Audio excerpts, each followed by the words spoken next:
Hello, class. This is my attempt to do a video lecture. For this lecture, World War I consumes Europe. You should have this copy of notes, blank notes, and let's go over what's going on in Europe since the beginning of World War I. You'll remember our last lecture before the coronavirus shutdown was the lead up to World War One, the guided notes on the road to World War One, and we talked about the fact that a chain reaction of events started by the assassination of Franz Ferdinand here down in Serbia, Sarajevo, caused a chain reaction of different countries mobilizing. You'll remember, we had two alliances, the Triple Alliance and the Triple Entente, activate, and the Germans, using the Schlieffen Plan, had swept into France. The Italians swapped to the other alliance, joined by Belgium, because they were violated by the Schlieffen Plan, and we know that Japan and the United States will join this alliance. Italy was replaced by the Ottoman Empire and joined by Bulgaria down here. So the new names of the alliances are the Triple Entente is now called the Allies, as it will continue to grow in membership, and the Triple Alliance is now called the Central Powers. Central Powers represented by the green magnets, Allies represented by the red magnets on the map. So let's get down to lecturing with your guided notes. European forces that mobilize. You can see Russia having the largest army, 6 million men, along with France, Great Britain, and Italy, putting a total of 12 million men in the field. Germany initially 5 million, Austria-Hungary 3, Ottoman Empire 2 million, for a total of 10 million. So initially, the Allies have the numerical advantage on the map with the number of troops deployed, but the Central Powers, because they are kind of centralized and linked, that kind of balances out. All these members will increase to 78 million men as the war goes on. Replacements are needed. We're going to see a lot of death, a lot of destruction, and these countries will continue to pour men into the two fronts. Speaking of two fronts, let's look at the Western Front first. The Western Front over here, because it's on the west side of Germany, is Germany versus France and Britain primarily. You remember September 1914, the Schlieffen Plan brings early success to the German army. There's your blank, German army. By September 3rd, the Germans are on the edge of Paris. They're right here, ready to actually win the war right out.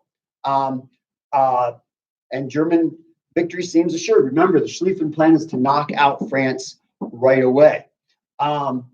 However, luckily for France, French intelligence captures a German message on the battle plan. The Germans have been using a system called concentration and movement. They'll mass forces along this front before the French can really get their lines set, and they'll push through and continue to push the French back further and further and further towards the capital of Paris. Well, the French managed to capture where the next attack is coming. And in order to concentrate their forces, they have to thin their lines along other areas. So the French, because they know where the next German attack is coming, know where the German lines are thinned. And this leads to the Battle of the Marne, the first Battle of the Marne, September 5th of 1914. French troops rushed to the front. 600 Paris taxi cabs volunteer to shuttle troops to the front. Now, cars of this time are what you would imagine to be a Model T Ford. Very, very small cars. And there's very few cars. Very few people even know how to drive at this point in history. In 1914, the car is still a pretty new device. And all 600 taxi cabs in the city of Paris volunteer to rush troops to the front. The German army is forced to fall back. about 60 miles. There's your blank, 60 miles. And this is where the lines end up forming. They're pushed back. So the Schlieffen Plan is now off track. This puts Germany in a lot of trouble because remember, they wanted to knock out France quickly so then they could turn and fight the big Russian bear over here. Well, of course, Russia is invading Germany from the east, and France is still in the war. So Germany is now fighting a two-front war, the very thing the Schlieffen Plan was supposed to stop. The Russians are pushing forward their very large army against the smaller German army. In addition to that, we're going to see the British blockade the North Sea. Let's see if I have a red marker here. I'll just use green. All right. So there's a red one. So the British are going to form a blockade of the North Sea right here to prevent any German shipping from getting out of the Baltic Sea. The British, as you know, since the age of Napoleon, have had the greatest navy on the planet, and they still do. They've been in that arms race building modern dreadnought ships with the Germans, but they still outnumber the German high seas fleet. And so the British blockade of the North Sea will cut off supplies to Germany. Now, Germany tries to counter. Germany tries to use U-boats, what we would today call submarines. In German, the word for submarine is Unterseeboot, or undersea boat. And that's why we call them U-boats. U-boats. So a blockade of U-boats are here off the coast of Britain. And most of you probably know that from your American history class last year. Now, traditionally, we look at the Germans being the bad guys in this war because we in the United States join on the other side. And we know that 75,000 people will die from German U-boat attacks. And everybody tends to think of the Germans as the bad guys, the sneaky, using this new weapon system. What most people don't know, especially here in the United States, what most of us don't study, is the British blockade here in the North Sea, cutting off all shipping to Germany, actually causes 10 times the number of deaths. The Germans are always accused of causing 75,000 deaths, including many, many civilians on the high seas. Well, the British blockade causes 750,000 Germans to starve to death, civilians to starve to death during the course of the war. And so you might want to remember that when we get to the end of the war and this question of who were the bad guys in this war. Remember, this is World War I. We're not talking about Nazis yet. Nazis, bad. Nazis always bad, evil, beyond bad. But in this war, Germany, Russia, Britain, France, Austria-Hungary, they're all imperialists. They're all militarists. They're all nationalists. They're all fighting for this dominance over the balance of power in Europe and even the globe. And so they're all motivated by the same side, the same reasons, even though they're on opposing sides. What makes the Germans the bad guys in World War I isn't that they're evil. That's World War II. They definitely become evil. Nazis, evil. Don't forget that. But the United States, we will join the Allied side. So we traditionally think of the guys we fight as being bad. In an alternate universe, if the United States had sided with Germany, we would think of the British or the French as bad. Their motivations are pretty much the same in World War I. Why does the United States side with Britain and France? It's for economic reasons. We'll definitely discuss that later, but we make more money trading with Britain and France than we do with Germany, especially after this blockade. And as I said, this blockade causes 750,000 deaths, while the German U-boats caused 75,000 deaths over the course of the war. All right. So this war, as you notice, I took the bigger medium magnets that were here on the western front off, and I substituted with these smaller magnets, and they're very, very tightly lined up here. And this is to represent the trench system. Next page of your notes. The western front bogs down after that first Battle of the Marne. The western front bogs down into a stalemate of defensive trenches and machine gun nests. 500 miles of trenches from the English Channel up here down to the border of Switzerland. In your notes, you can see there are diagrams of how the trenches were built. You can see they're deep enough that a man can stand in them, and the top of the trench is way over his head. He actually has to step up. A soldier will have to step up onto a firing platform to see over the edge of the trench and shoot out. In between these trenches is an area called no man's land. And we call it that because no man can survive. No man can live there for very long. No man's land, there's a picture, black and white aerial photography. Airplanes do exist at this point. They're very limited use at the beginning of the war, but we'll talk more about them to come. But here's an aerial photograph. You can see it in black and white right here. And it shows the trench lines that are actually dug in, and the pock marks in between. The German trenches are over here, and the British-French trenches are over here, and this pock mark in between is no man's land. Why is it called no man's land? Well, to cross it, you're going to have to cross machine gun fire. Machine guns aren't used to fire directly at the enemy as they charge you. Instead, they actually fire at a diagonal, and then there's another machine gun over here firing at another diagonal. And so when you're running across no man's land charging, you're having to go through interlaced fields of fire. And you can think of a machine gun compared to a garden hose. Remember when you were a kid and you ran around with a garden hose in the backyard? And could you run through that stream of water that Dad was holding the garden hose out? Could you run through that stream of water without getting wet? Well, of course not. Well, a machine gun has such a high rate of fire with this industrial technology we've learned about in previous chapters that basically you're running through crisscrossing fields, crisscrossing streams of lead, flying lead, and you just can't cross through that without getting hit. You'll see over and over in movies about World War I, them charging forward in this open area and just getting cut down with machine guns. In addition, there's landmines in the ground. You step on one of these landmines, they blow up, killing you and injuring those around you. There's artillery barrages, plunging heavy artillery firing up and coming down on these soldiers in no man's land as they're trying to cross it. There's barbed wire to slow you down, to tangle you up as you try and cross no man's land. And of course, just the average soldier in the trench across from you is firing his bolt action rifle as quickly as he can at you. So there's just an immense amount of death and destruction in this 500 miles, and no one seems to be able to move forward.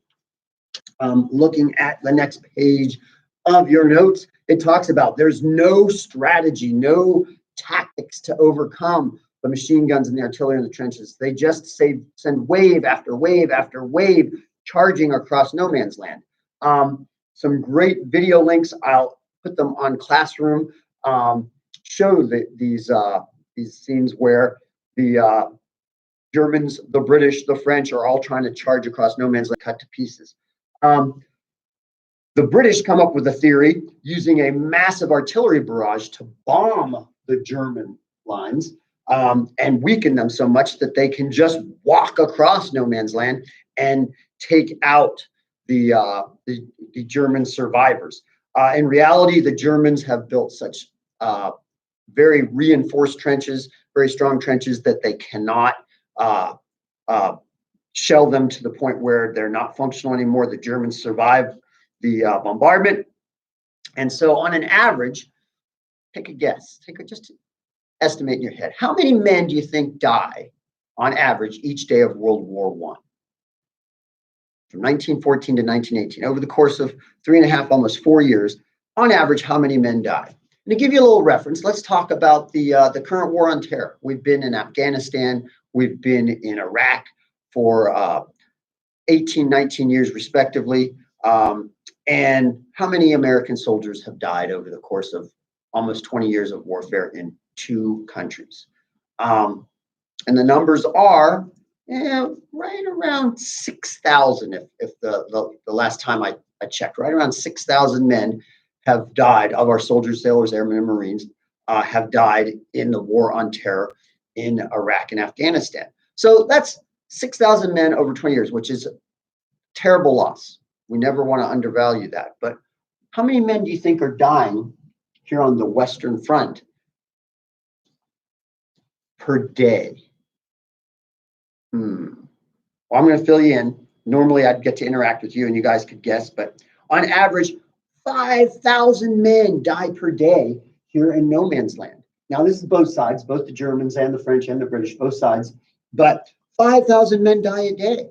Can you imagine what the reaction would be if we were in a conflict where 5,000 of our American soldiers, sailors, airmen, and Marine were dying each day? Our country would be going crazy. But this is what the Europeans are doing with their universal drafts. They have huge armies. They believe if they just push enough men forward, they can overcome the enemy. It's not going to work. So, anyways, let's talk about how many men are lost in some of these offensives. Next page, the Battle of Verdun is a German offensive. French and Germans both lose 300,000 men in this this attack, and the Germans for losing 300,000 men, and the French losing 300,000 men. They gain about 4 miles of ground. Let's move the magnets on the map to show this gain of 4 miles. Here we go. Are you ready? Okay, there we go. Yes, they've wasted all those men, and really the lines don't change. But don't worry, the British counterattack. Battle of the Somme is a British offensive. The British lose 20,000 men in just the first day. The battle goes on. They will lose hundreds of thousands of men in this attack also. And they do manage to push the Germans back more than 4 miles. You want to guess? 5. Let's push the magnets back. Oh my goodness. Hundreds of thousands of men are basically dying for nothing. Look at the film clips. I've posted links on the Google Classroom, and you can see very, very graphic, some of them. So be aware of that. But they are educational, and they are so August, September, October, November. By November 1914, just 3 months into the war, each side, both the Allies and the Central Powers, both the French, British, and Germans, have lost over 500,000 men. Just on the Western Front, that's a total of 1 million men die, and the lines just stay here. And that's just in the first 3 months of the war. Craziness. So, needless to say, this stalemate leads both sides to developing new weapons, new tactics to try and change the course of the war. We've already talked about the machine gun. In addition, both sides start using poison gas. The Germans use it first, launching a gas attack on the French lines. I will post a link to a video that shows that. Flamethrowers, the Germans invent flamethrowers to try and overcome the French lines.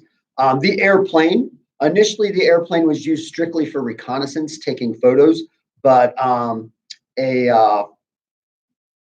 a Frenchman, I believe, does it first, actually takes a pistol up. He actually throws a brick at a rifle. Eventually they start mounting machine guns on their planes, and that's where you get the dogfights of the World War I. Most famous, portrayed by the Red Baron. Going back to poison gas, there are 2 types of poison gas used in World War I. Predominantly, there's a few other types, but predominantly we have chlorine gas and mustard gas. There's diagrams of how those are used here on your notes. The chlorine gas tends to hug the ground, will settle in the trenches. That's actually what, if you know that Hitler was a soldier in World War I, that's actually how Hitler gets injured during the war. And he used to have a really big mustache. He actually trims it down to that little mustache he's infamous for wearing in World War II, so his gas mask will properly seat on his face. Mustard gas tends to be used in artillery shells that don't explode on impact but kind of gurgle, and a yellow mist comes out of them. Chlorine gas chokes your lungs. Mustard gas is a blister agent. It makes contact with your skin, and it causes mass blistering and can also kill you if that gets in your lungs. So war in the air, as we're talking about, the Red Baron, war in the air. All nations have created biplanes and triplanes. What I mean by biplanes and triplanes, B2, tri, 3, 2 and 3 winged planes that are flying up there. And there's pictures here in your notes. The Sopwith Camel is the most famous of the British planes. That's the one Snoopy's always flying. If you watch your Peanuts cartoons, and Snoopy's fighting the Red Baron, he tends to get shot down. Well, that is actually a real person, the Red Baron. The Red Baron, here's your blank, the Red Baron is the top ace of World War I. An ace is a pilot who has 5 confirmed kills. Baron von Richthofen, here's a picture of him over here on the right of your notes. He is a German who shot down 80 Allied planes over the course of the war, just unstoppable. And he did paint his plane red to try and lure people to come after him. America, not to be left out, even though they're not officially in the war, when we do get in the war, we have an Ohioan who is the top American war ace, and that is Captain Eddie Rickenbacker. Some of you maybe heard of Rickenbacker Air Force Base, just east of Columbus. Rickenbacker, he was a race car driver. He actually owned the Daytona 500. I'm sorry, the Indianapolis 500 at one time. But he's a race car driver, volunteers to become a pilot during World War I, and becomes our greatest pilot. Another famous American, Colonel Billy Mitchell. He is not a fighter pilot. He is a theoretical bomber strategist, and he organizes a fleet of 1,400 planes to bomb the enemy. Unfortunately, in World War I, it's ineffective because the planes just can't carry enough bombs in World War I. By World War II, the technology will increase and we'll take out entire cities with conventional munitions, and of course, we developed the A-bomb. But at this point, they're still developing it. So Red Baron, German pilot who shot down 80 planes, Captain Eddie Rickenbacker, American ace, 26 kills, and Colonel Billy Mitchell, 1,400 planes, tried to bomb the enemy, but not so much. So let's go over to the Eastern Front. We call it the Eastern Front because it's on the east side of Germany. That's true in World War I and World War II. We'll have a Western Front and an Eastern Front, Germany being in the middle in both wars. Well, while we had Germany fighting both Britain and France and later America over here, on this side of the war, Russia has the disadvantage because Russia, it is Germany and Austria-Hungary and the Ottoman Empire all attacking Russia. Germany, Austria-Hungary, and the Ottomans versus Russia. Russia has a large army. Just at the beginning of the war, over 6 million men, and a large population to draft even more. Almost limitless manpower. But they are not well-trained or well-equipped. The Germans are very well-trained and very well-equipped. Now, initially, most of the German manpower, as you remember, is over here trying to take out the Schlieffen plan. So at least initially, the Germans are pushed back. Russia invades Germany, moving into the area of what is known as Prussia. They also managed to push the Austro-Hungarians back. And just the sheer size of the Russian army gives them an advantage. So Russia invades Germany and Austria-Hungary from the east to make early gains until August, when the Germans get serious and they realize, okay, we've got to fight the Russians too, and they launch the Battle of Tannenberg. The Battle of Tannenberg, the German army counterattacks. The German army counterattacks over 4 days. 30,000 Russian soldiers are killed in just those 4 days. Russians are forced to retreat back into Russia, what's left of their army. They do lose quite a few men. And the German army regains this area known as East Prussia up here. So even though they have a smaller army, they are able to push back. In addition, the German seizes Russian stocks of guns and horses. Now that's important. Guns and horses. When we're talking guns, we're not talking about rifles. We're talking about heavy cannon, artillery pieces. Germany seizes them and state Russia. Well, it goes back to our Industrial Revolution chapter. Remember, Russia is very under-industrialized compared to the powers in the West. And Russia, losing all those cannons, simply can't replace them. And horses, that's their main form of transportation. Very few cars, definitely no heavy machinery in Russia yet. That will come in World War II. And so they simply can't move equipment to supply their troops after the loss of all those horses. There are some diagrams here. There's a map showing the two-pronged attack of the Germans against the Russians. There's a picture in the center there of Russian prisoners of war, and here are some more Russian prisoners of war and all those captured cannons and caissons of artillery ammunition. In addition, the Battle of Limanowa. Underneath the pictures, the Battle of Limanowa. Germany aids their ally, Austria-Hungary, in pushing the Russians back.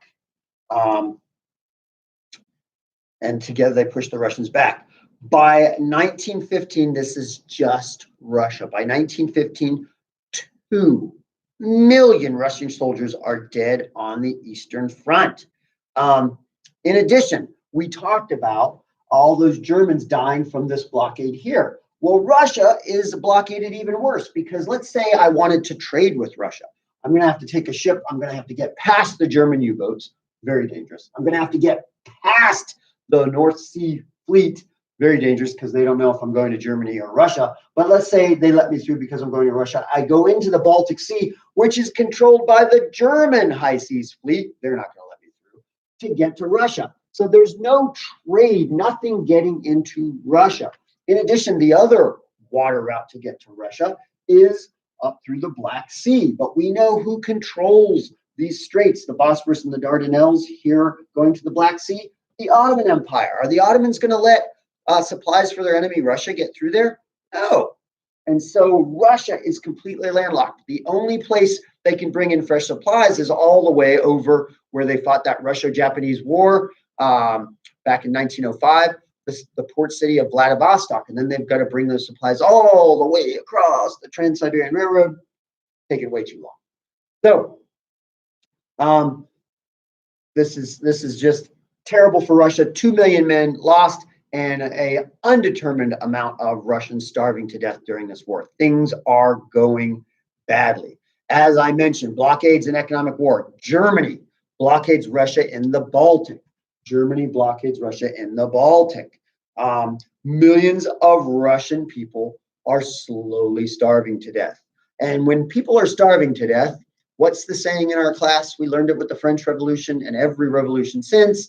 When people get hungry, they get hangry. And so this is going to help breed revolution. In addition, the Ottomans control entrance to the Black Sea, as we just talked about.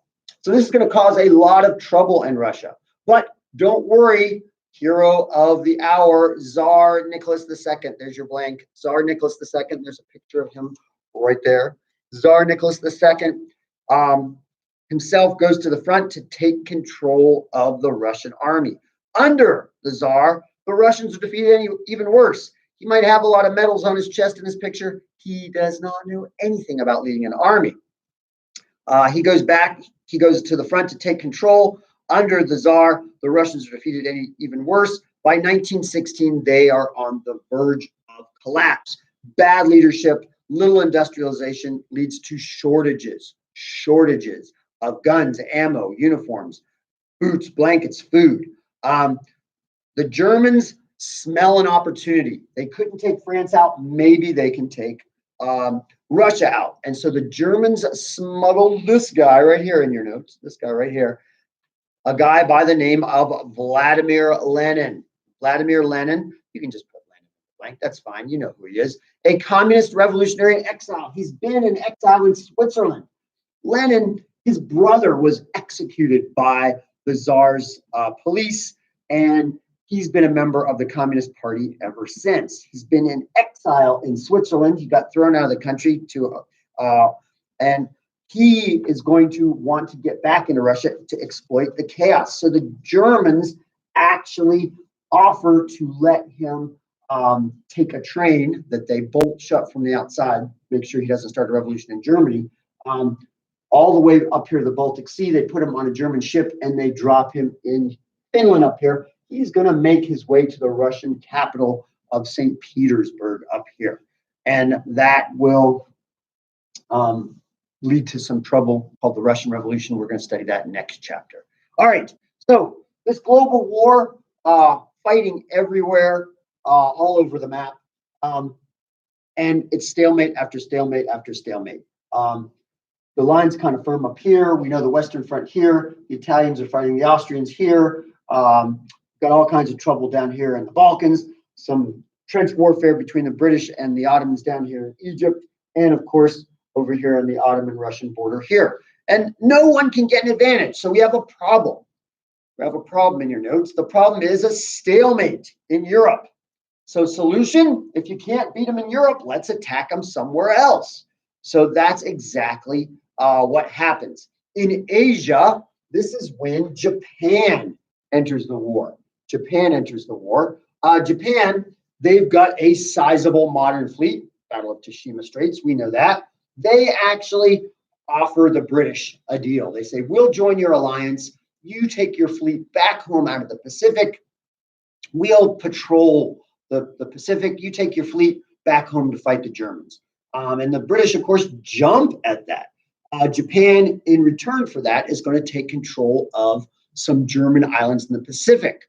Those are the very same islands that the United States Marine Corps will have to take in the island hopping campaign that you learned about in American history. This is how Japan got those islands. In Africa, there's battle between the African colonial forces. As we know, the Germans, the French, the Belgians, the British, all of them have colonies in Africa. We learned about that a couple chapters ago with imperialism. And so they organize these African groups. Remember, British love indirect control. They recruit militaries from the African native populations. They're led by European officers, and they attack each other. Initially, there's actually a agreement that they won't do this, but a German officer organizes native African troops and attacks Allied colonies, and so then the Allied colonies attack back. And now Africans are killing Africans because of a European conflict. That's one of the curses of imperialism. In the Middle East, all right, so we're having no gains there. In the Middle East, the Britain and the Ottomans are fighting, and Winston Churchill, he's a young politician at this point. You know, he'll become the prime minister for World War II. But for now, Winston Churchill, he comes up with a plan. Let's use that British Navy and launch an amphibious assault. So what they're going to do is they're going to launch an amphibious assault and land here on the Dardanelles. Open that waterway up to the Black Sea to relieve Russia and take the Ottoman capital of Constantinople and force the Ottomans out of the war. This is a great plan. So British attacks the Ottomans on the Dardanelles, Dardanelles, to launch an attack on Istanbul, Constantinople. There's some maps showing that. Most of the troops sent on this attack are what we call Anzacs. They're British Empire soldiers from Australia and New Zealand. And they land successfully, completely catching the Ottomans off guard. Unfortunately, the general in charge wants to make sure he gets his army organized before he moves inland. During that time, the German officers have trained the Ottoman Empire army, and the Ottomans managed to deploy a blocking force, and they dig trenches. So, anyways, this turns into what we call the Battle of Gallipoli. The Battle of Gallipoli, British, Australian, and New Zealand is your blank, and French forces attack. German officers lead the Ottoman army in defense, and it turns into a stalemate, just like the front up here. It's trench warfare. There's a photo of some New Zealander forces trying to charge across the no man's land that develops there. Needless to say, 250,000 British casualties, and the British are forced to withdraw. Winston Churchill is disgraced, and he actually leaves political life, joins the military, and goes served on the Western Front as an officer. Dark period in his history, if you know his story. So a regular attack isn't going to work. So the British are going to try another thing. Instead of sending hundreds of thousands of men, they're just going to send one man. There's a big magnet for one man, I know, but they're going to send one man forward. He is the inspiration for the modern fictional character called James Bond. He is the ultimate super spy. His name is T.E. Lawrence, and he's going to sneak over here into the Ottoman Empire, the region known as Arabia.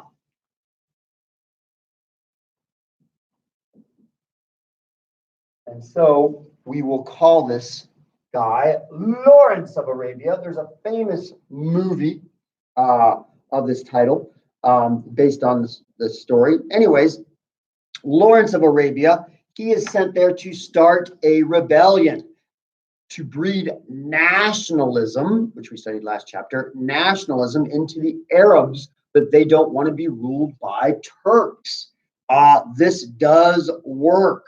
It leads to rebellion by the Arabs, and the army led by Arab chieftains and T.E. Lawrence of Arabia, they managed to conquer, and here's 3 blanks, they managed to conquer the capital of Iraq, which is, you know it, Baghdad, which is about here on our map.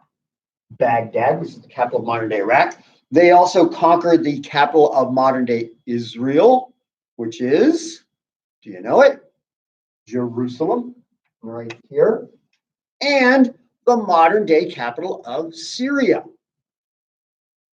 A little bit harder, but maybe you know it. Damascus, right here. So suddenly, British allies are all over the rear area of the Ottoman Empire. Needless to say, the Ottomans are going to have to pull back, and this seriously destabilizes them. So we're finally seeing some progress. All right. Not enough to take the Ottomans out just yet. It will happen, but not just yet. Meanwhile, as we said, in the North Sea, we've got a blockade. The Germans want to end this, and this will lead to the Battle of Jutland. Next page of your notes, the Battle of Jutland.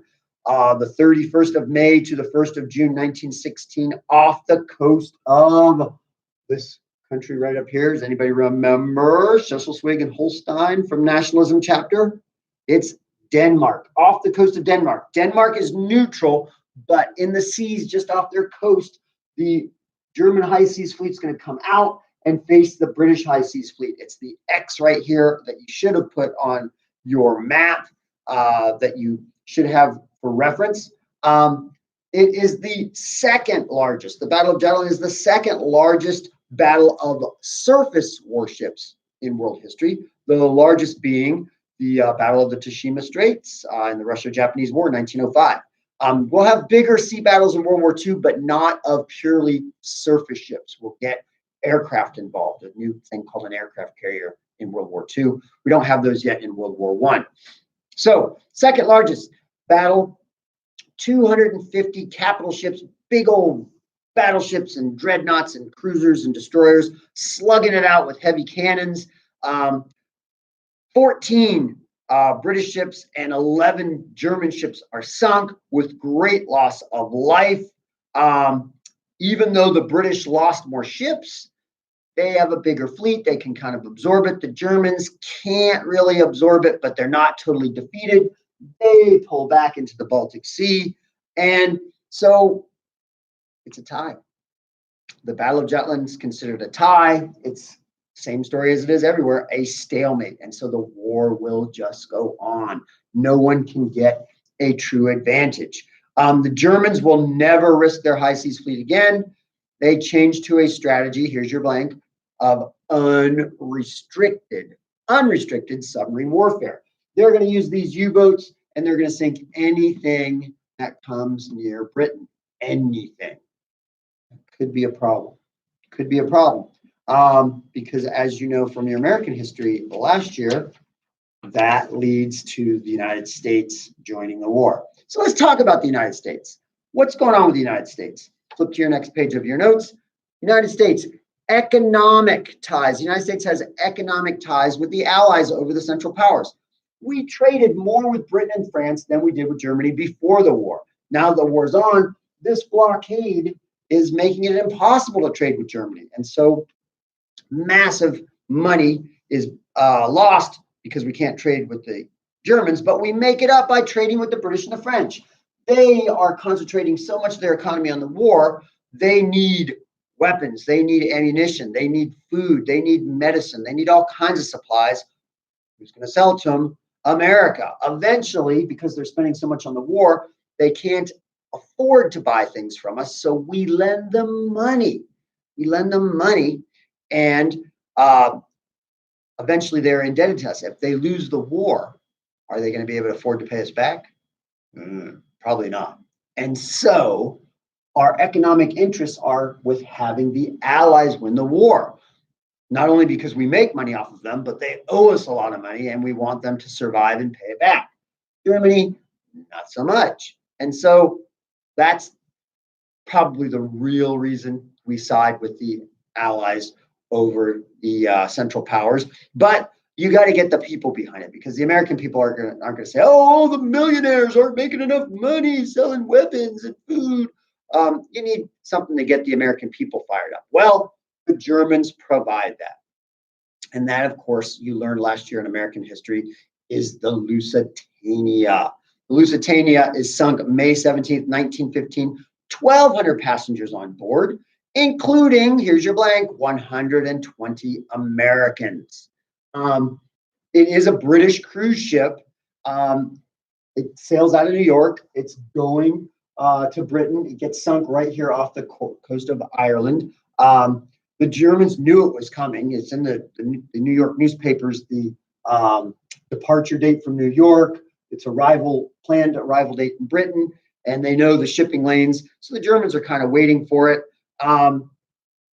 People get mad. They say, oh, they killed a cruise ship. People just partying. Why would they sink that? Well, cruise ships make extra money delivering goods. They also have big cargo holds under the deck. And Lusitania was carrying munitions for the Allies. It was a legitimate war target. It was in a war zone.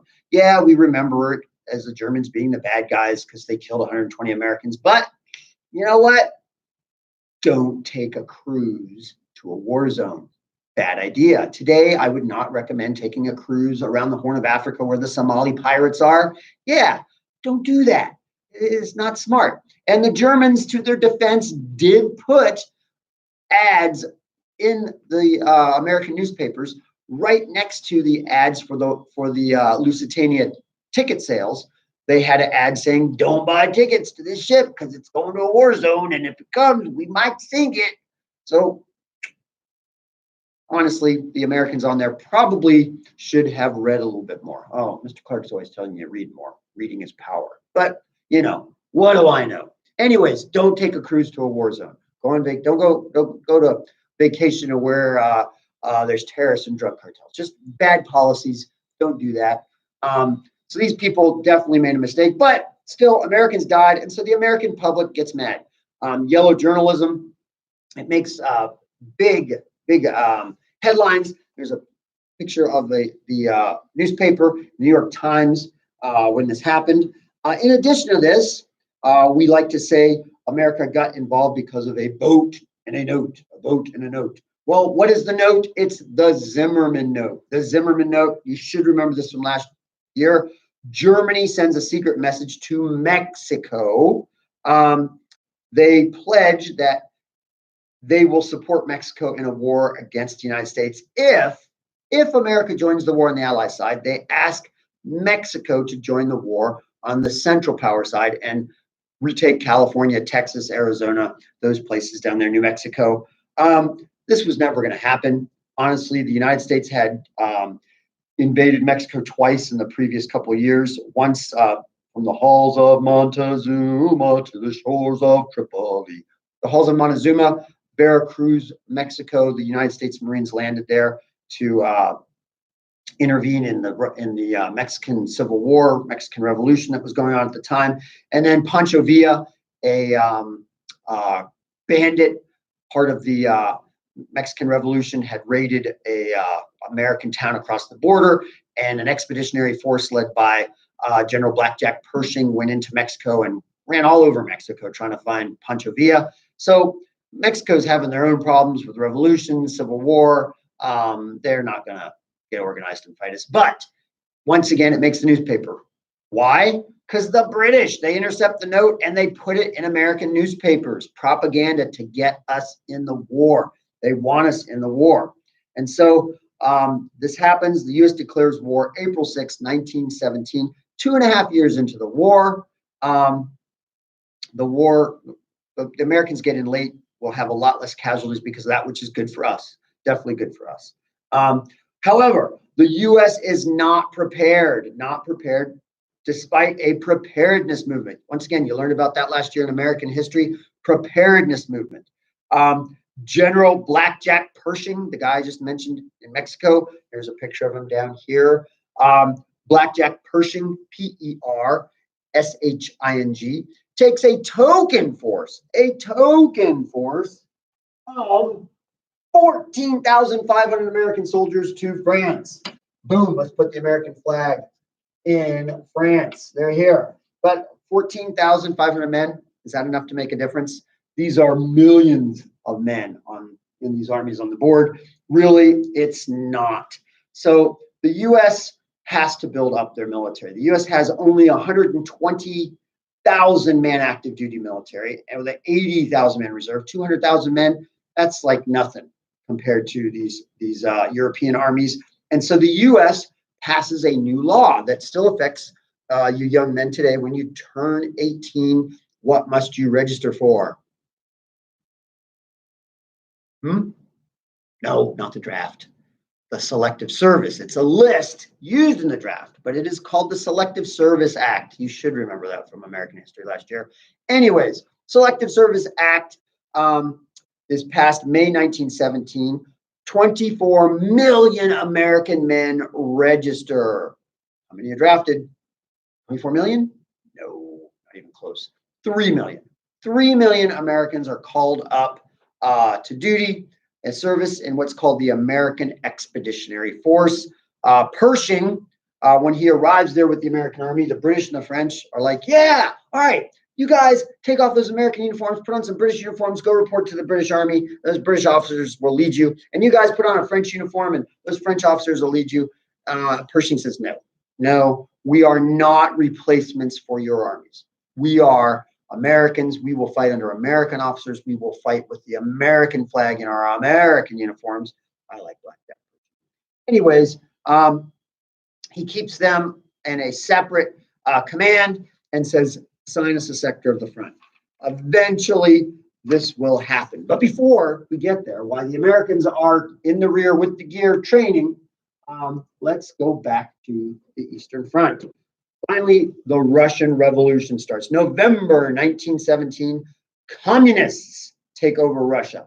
Vladimir Lenin, Leon Trotsky, Joseph Stalin, they seize power here in Leningrad. We're going to study that in detail next chapter, so I'm not going to go into it a lot. But they take over Russia, and Russia leaves the war. Russia leaves the war. They will sign a treaty called the Treaty of Brest-Litovsk. Treaty of Brest-Litovsk, and this ends the war on which front? The Eastern Front. The Eastern Front. Germany gains control of Poland. They gain control of Finland, the Ukraine, Estonia, Latvia, Lithuania, and the Baltic states up here. And so they occupy this area. And they get control of it in a treaty. Russia is definitely downsized a lot, but they're trying to figure out their own situation. They're going to have something called the Russian Revolution and the Russian Civil War. We'll study it next chapter. What you need to know now is the Germans only have one front, the Western Front, right? And so these extra troops that they're not occupying former Russian territories with, what can they do with them? Well, they can send them this way. Absolutely. They did the Schlieffen Plan backwards. They took out the big Russian bear. Now they can concentrate forces and move in to France and win the war on the Western Front. So to do this, first they're going to retrain these guys. They're going to let them rest some. They're going to let them train up, and they're going to develop new tactics. New tactics. Look at your pictures there. There's a hint. What are these new tactics called? George Lucas steals the name of these new tactics for the bad guys in white plastic armor that miss every shot they ever take in the Star Wars series. Not the clones, the stormtroopers. The stormtroopers.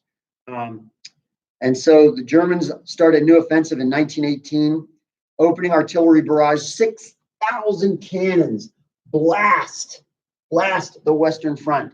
And these new specialized units, these new stormtroopers, they're going to hit the front lines. Now, they don't charge across no man's land the way they've been doing prior to this.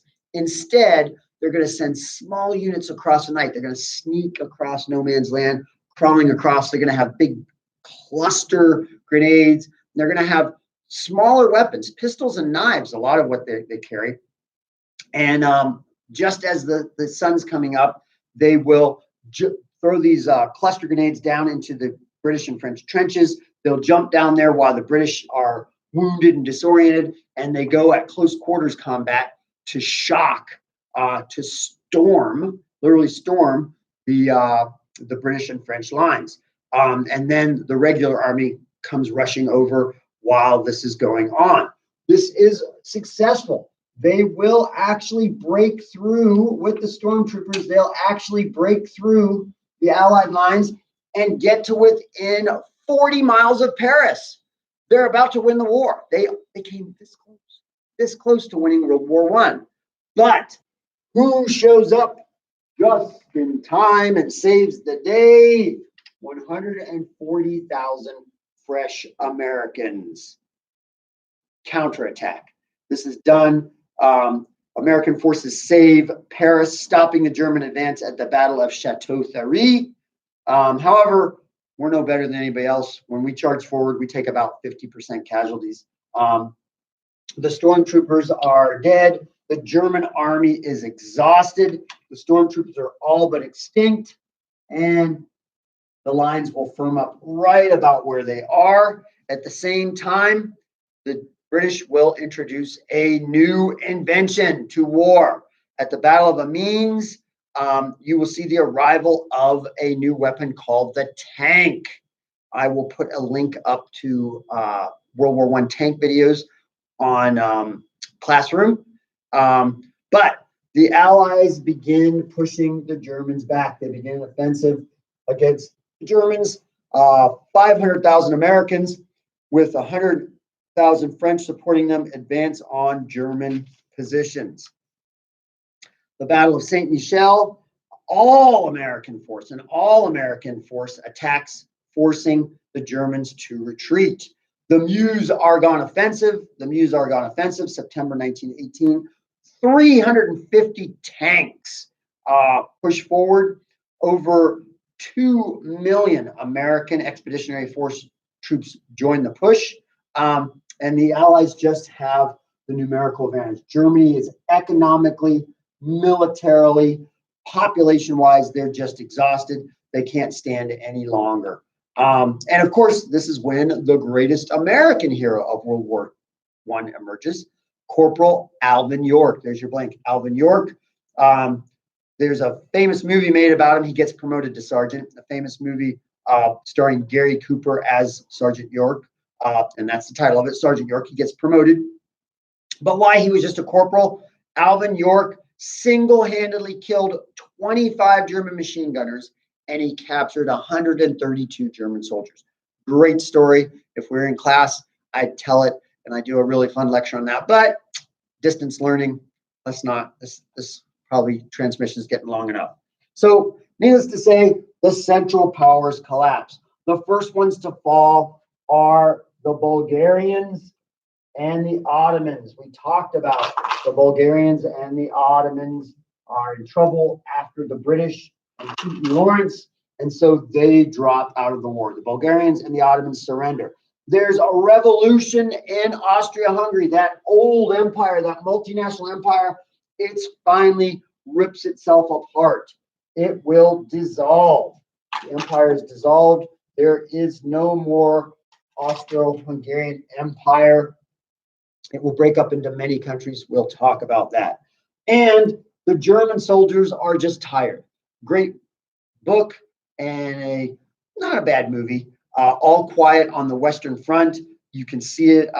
German soldiers mutiny. They refuse to fight. They're not surrendering. They're not retreating. They just say, we're not attacking anymore. No more charges across no man's land. This is stupid. If our soldiers attack them, they'll defend themselves. But they refuse to move forward.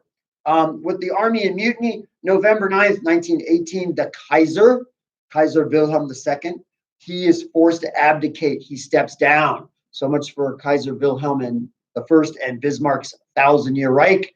By the second Kaiser, it's gone. Anyways, Germany, now that it doesn't have a Kaiser, it must form a new government. What should we have? No more monarchy. Let's form a republic. That's what Germany does. Germany forms a republic. It's called the Weimar Republic. We'll talk about that in a couple chapters with World War II.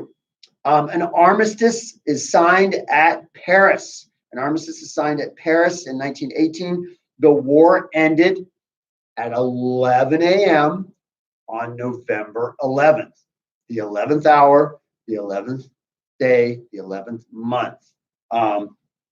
It is signed in a railway car near Paris, right here. The Germans, Adolf Hitler in particular, will remember this this railway car. We'll see it again, but the Germans are forced to surrender in this railway car.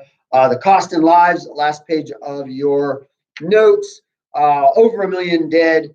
Germans, 7 million casualties. Austrians, another 1 million dead, 7 million total casualties, which is wounded as well as dead. France, over 1 million dead, 6 million casualties. Russia, 5.5 million dead, 9 million total casualties. And this doesn't count millions of civilians that have died. Britain, 900,000 dead, didn't do quite as bad, 3 million casualties. The Ottoman Empire, we just don't have accurate, but we know well over 1 million casualties. United States, only 50,000, which still is a lot. Honestly, about 25,000 are combat deaths. Another 25,000 are sicknesses in the field. A lot of soldiers die in World War I from the dirty conditions. But over 8 million soldiers died worldwide. Another at least 8 million civilians died worldwide. Starvation, disease, and in addition to this, something called the Ottoman genocide of the Armenians. The Ottomans, Turkish Muslims, they are worried about a Christian minority allying with the Russians over here. And they committed genocide. Before the Nazis do it to the Jews, we see the Turks do it to the Armenians. 33 million military casualties worldwide, unknown number of civilians, but this genocide against the Armenians, as many as 500,000 Armenians are executed by their own government, the Turkish government, from 1913 to 1920. Death, deportation, slavery. There's a collection of pictures here. One's a collection of Armenian men's heads. These are Armenian children killed by the Turks. We've got decomposing bodies in the trenches. One is British and one is German, and lots of graves. Terrible, terrible tragedies. Next page, nice map showing all the events of World War I, much like the map you filled out. And that pretty much wraps it up for this lecture. So hopefully you got all your blanks. If not, watch it again. I will do my best to load this to Classroom, and I wish you all well. Hope you're staying healthy. Talk to you soon.